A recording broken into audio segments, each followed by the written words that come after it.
Hi, my name is Susana Santana. I'm at Benito Juarez Community Academy in Chicago, Illinois, and I am reading a passage from Bridge to Terabithia by Catherine Peterson. This book was banned and challenged in Cromwell, Connecticut. It was banned from a middle school classroom because it promoted witchcraft and violence.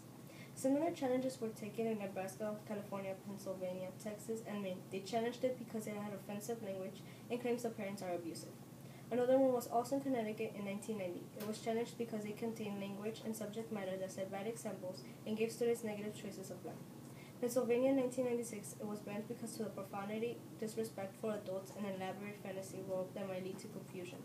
Those are just some of the reasons why Bridge of Terabithia was banned from some schools. This book is worth reading because it talks about how two kids made up a magical place to get things off their mind, and what was going on in their homes or life. Parents should listen to what other parents have to say about the book, and they shouldn't just not let their other children read it. Now I'm going to read a passage from Bridge of Terabithia. Something whirled around inside Jus's head. He opened his mouth, but it was dry. No words came out. He jerked his head from one face to the next for someone to help him. Finally, his father spoke, his big, rough hand stroking his wife's hair, and his eyes downcast watching the motion. They found a bird girl this morning down in the creek. No, he said, finding his voice. Leslie wouldn't drown. She could swim real good. The old rope you kids been swinging on broke. His father went quietly and earnestly on.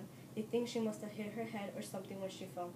No, he shook his head. No. His father looked unreal sorry, boy. No, Just was yelling now. I don't believe you. You're lying to me. He looked around again wildly for someone to agree.